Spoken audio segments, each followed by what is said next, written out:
Hello everyone, educare YouTube চ্যানেলে তোমাদের স্বাগত জানাই। আজকের ভিডিওর মাধ্যমে ষষ্ঠ শ্রেণীর তৃতীয় পর্যায়ক্রমিক মূল্যায়নের অন্তর্গত পরিবেশ ও বিজ্ঞানের একটি স্কুলের প্রশ্নপত্র আমরা দেখে নেব। যে নমুনা প্রশ্নপত্রটি তোমরা দেখে নিলে পরিবেশ ও বিজ্ঞান সম্পর্কে তোমাদের একটা সম্পূর্ণ ধারণা তৈরি হবে যে কি টাইপের প্রশ্ন তোমাদের পরীক্ষায় আসে এবং প্রশ্নের ধরনটি সম্পর্কে পরিপূর্ণ ধারণা তোমাদের তৈরি হয়ে যাবে। তাই আজকের ভিডিওটি প্রথম থেকে শেষ পর্যন্ত অতি অবশ্যই দেখো এবং যে যে প্রশ্নগুলি এই প্রশ্নপত্রে রয়েছে সেই প্রশ্নগুলি কিন্তু অত্যন্ত ভালো করে তোমরা তৈরি করে নিও এবং যে অধ্যায়গুলি থেকে প্রশ্নগুলি রয়েছে অধ্যায়ের সেই অংশগুলি ভালো করে তোমরা দেখে নিও, তাহলে কিন্তু তোমরা 100% কমন অবশ্যই পাবে। তো চলো শুরু করা যাক আজকের ভিডিওটি। এটি একটি স্কুলের ষষ্ঠ শ্রেণীর পরিবেশ ও বিজ্ঞানের তৃতীয় পর্যায়ক্রমিক মূল্যায়নের প্রশ্নপত্র। তোমাদের ফুল মার্কস থাকে 70 নাম্বার এবং সময় 2.5 ঘন্টা থাকে। প্রথমে একের দাগের সঠিক উত্তরটি নির্বাচন করো। তোমাদেরও কিন্তু এই টাইপের থাকবে। যেমন প্রথমটি এসেছে, স্ক্রুয়ের গায়ে যে ধাতব প্যাচ থাকে তা আসলে একটি লিভার, নততল, পুলি, চক্র ও অক্ষদণ্ড। যেটি সঠিক উত্তর সেটি লিখতে হবে। তোমরা সম্পূর্ণ বাক্যটি লিখে তবেই কিন্তু এর উত্তর লিখবে। দ্বিতীয়টি, হাতুড়ি একটি প্রথম শ্রেণীর লিভার, দ্বিতীয় শ্রেণীর লিভার, তৃতীয় শ্রেণীর লিভার, প্রথম ও দ্বিতীয় শ্রেণীর লিভারের সমষ্টি। 3 নাম্বার, নততল যত হেলানো হয় তার যান্ত্রিক সুবিধা তত বাড়ে তত কমে, প্রথমে বাড়ে এবং তারপরে কমে এবং একই থাকে। যেটি সঠিক উত্তর লিখতে হবে। তোমরা এই প্রশ্নগুলির উত্তর নিজেরা দেওয়ার চেষ্টা করো। যেটি পারবে অবশ্যই কিন্তু কমেন্ট বক্সে জানাবে এবং না পারলেও সেটি জানাবে, আমি তার উত্তর তোমাদের যথাযথভাবে দিয়ে দেবো। 4 নাম্বার, প্যান্থেরা টাইগ্রিস কার বিজ্ঞানসম্মত নাম? বাঘ, হাতি, সিংহ, শিম্পাঞ্জি। এরপর 5 নাম্বার, বাংলার কীটপতঙ্গ বইটি কার লেখা? গোপালচন্দ্র ভট্টাচার্য, শামীম আলী, রতনলাল ব্রহ্মচারী, রাঘবেন্দ্র গাডাগকার। 6 নাম্বার, জোঁক হলো অর্থোপোডা, মোলাস্কা, অ্যাকাইনোমাডার্মাটা এবং অ্যানিলিডা পর্বের প্রাণী। 7 নাম্বার, একই বৈশিষ্ট্যযুক্ত জীবকে বলা হয় গণ, প্রজাতি, গোত্র, শিম্পাঞ্জি। এরপর উইপোকার প্রধান খাদ্য হলো প্রোটিন, ফ্যাট, সেলুলোজ, ফুলের মধু। 9 নাম্বার, বুদবুদের সাহায্যে বাসা তৈরি করে সি হর্স, শোল, প্যারাডাইস মাছ, তেলাপিয়া মাছ। 10 নাম্বার, দোকান থেকে প্লাস্টিকের ব্যাগ নিতে অস্বীকার করা 4R পদ্ধতির কোন দিককে তুলে ধরে? Reduce, reuse, recycle, refuse. তারপরেরটি, স্বাস্থ্যকেন্দ্র থেকে পাওয়া যায় এমন বর্জ্য পদার্থ হলো ছাই, পচা ফল, ইঞ্জেকশনের সিরিঞ্জ, অ্যাসবেস্টার। এরপর দীর্ঘদিন মাটিতে পড়ে থাকার পরেও যে বর্জ্য পদার্থগুলির কোনো পরিবর্তন হয় না তাকে কি বলে? জৈব ভঙ্গুর বর্জ্য পদার্থ, জৈব অভঙ্গুর বর্জ্য পদার্থ, এ ও বি উভয়েই কোনোটি নয়। এরপর সিএ যে মৌলটির চিহ্ন তা হলো কোবাল্ট, ক্যালসিয়াম, ক্লোরিন, ক্রোমিয়াম। এরপরেরটি, হাইড্রোজেন সালফাইডের সংকেত হলো H2S, HL, CH4, PH3। তারপর একটি মিশ্র পদার্থের উদাহরণ হলো সোডিয়াম, ব্রোমিন, তামা, বায়ু। তারপর একটি, কোন রাশিটি মৌলিক রাশি নয়? আয়তন, দৈর্ঘ্য, সময়, ভর। এরপর এসআই পদ্ধতিতে আলোর তীব্রতার একক হলো ক্যান্ডেলা, সেকেন্ড, মোল, কেলভিন। যে উত্তরগুলি তোমরা জানো অবশ্যই কিন্তু কমেন্ট বক্সে সেগুলি ঝটপট দিয়ে দাও এবং যেটি না পারবে সেটিও জানিও, তার উত্তর আমি তোমাদের দিয়ে দেব। এরপর একটি, গ্রিসে দৈর্ঘ্যের একক হিসেবে ব্যবহৃত হতো থার্মোমিটার, অ্যাম্পিয়ার, মিটার, বিঘত। তারপর একটি চৌম্বক পদার্থ হলো তামা, সোনা, নিকেল, দস্তা। তারপর একটি নবীকরণযোগ্য শক্তির উৎস হলো সৌরশক্তি, কয়লা, পেট্রোলিয়াম, প্রাকৃতিক গ্যাস। এবং শেষেরটি, বায়ুর কোন শক্তিকে কাজে লাগিয়ে পালতোলা নৌকা চালানো হয়? স্থিতিশক্তি, শব্দশক্তি, যান্ত্রিক শক্তি, গতিশক্তি। সঠিক উত্তর নির্বাচনের যে প্রশ্নগুলি তোমরা দেখতে পেলে প্রত্যেকটি প্রশ্ন কিন্তু তোমরা তৈরি করে নিও। এই প্রতিটি প্রশ্ন কিন্তু তোমাদেরও তৃতীয় পর্যায়ক্রমিক মূল্যায়নের জন্য কিন্তু ইম্পর্টেন্ট। এর মধ্যে থেকে কিন্তু অনেক প্রশ্ন তোমরা কমন পেয়ে যেতেই পারো।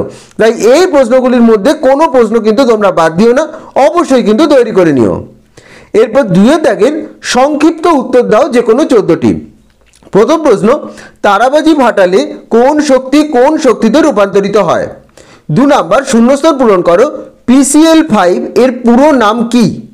3 নাম্বার, উদ্ভিদের বৃদ্ধি কোন যন্ত্রের সাহায্যে পরিমাপ করা হয়? 4 নাম্বার, কোন গ্যাসে অক্সিজেনের উপস্থিতিতে আগুন দিলে নিজেই জ্বলে ওঠে? 5 নাম্বার, এসআইতে পদার্থের পরিমাণ মাপার এককের নাম কি? 6 নাম্বার, ঘর্ষণের ফলে ক্ষয় হয় এমন একটি উদাহরণ দাও। এই প্রশ্নের উত্তরগুলোও কিন্তু নিজেরা দেওয়ার চেষ্টা করো, না পারলে অবশ্যই আমি তোমাদের বলে দেব। তারপরেরটি, কুয়ো থেকে জল তোলার সময় কোন যন্ত্র ব্যবহৃত হয়? এরপর, জলের রেশম আসলে কি?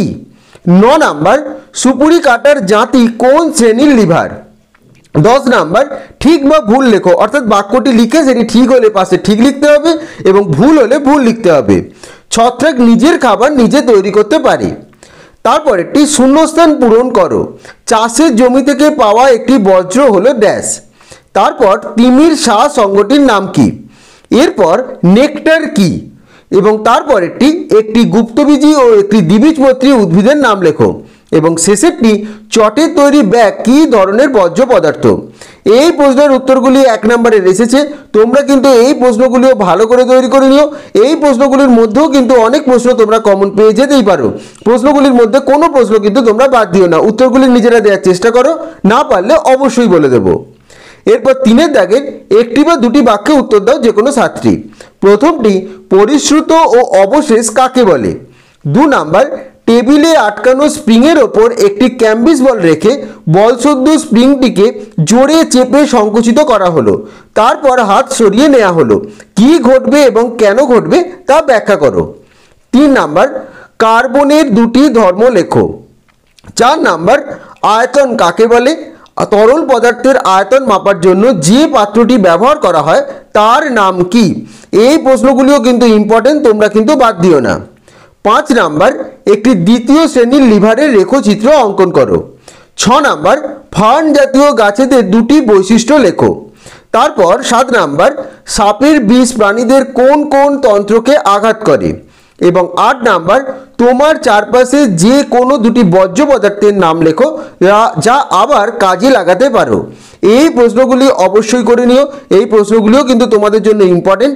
তোমরা ভিডিওটি পজ করে করে ভিডিও স্ক্রিনশট নিয়ে প্রশ্নগুলি কিন্তু অবশ্যই তৈরি করে নিও খাতায় লিখে নিয়ে। 4 নাম্বার, 3-4টি বাক্যে উত্তর দাও যে কোনো 7টি। প্রথমটি, রেডিওর নব কি প্রকার যন্ত্র? যন্ত্রের পরিচর্যা করার দুটি উপায় লেখো। 2 নাম্বার, খাদ্য পিরামিডের প্রতিটি ধাপকে কি বলে? লিন্ডেম্যানের 10% সূত্রটি লেখো। 3 নাম্বার, O2O এবং O2 বলতে কি বোঝায়? 4 নাম্বার, তুমি দোকানদারকে 1 কেজি ডাল দিতে বললে, দোকানদার ডাল মেপে তোমায় দিল, এখানে যে রাশিটার পরিমাপ করা হলো তার নাম কি? দাঁড়িপাল্লার আর এক নাম কি? দাঁড়িপাল্লার পরিমাপ ঠিক হচ্ছে কিনা কিভাবে বোঝা যায়? 1+1+1। দেখো, বড় প্রশ্নগুলিও কিন্তু তোমাদের ছোট ছোট 1 নাম্বার করে ভেঙে এসেছে, তোমাদেরও কিন্তু এইরকম আসবে। তাই কিন্তু ঠিকঠাক পড়াশোনা করলে পরিবেশ ও বিজ্ঞানে ফুল মার্কস পাওয়া কোনো সমস্যা হবে না। 5 নাম্বার, বজ্র ব্যবহারের ক্ষেত্রে 4R পদ্ধতিটি কি? পদ্ধতিটি সম্পর্কে সংক্ষেপে বর্ণনা দাও। 6 নাম্বার, বিরুৎ কাকে বলে?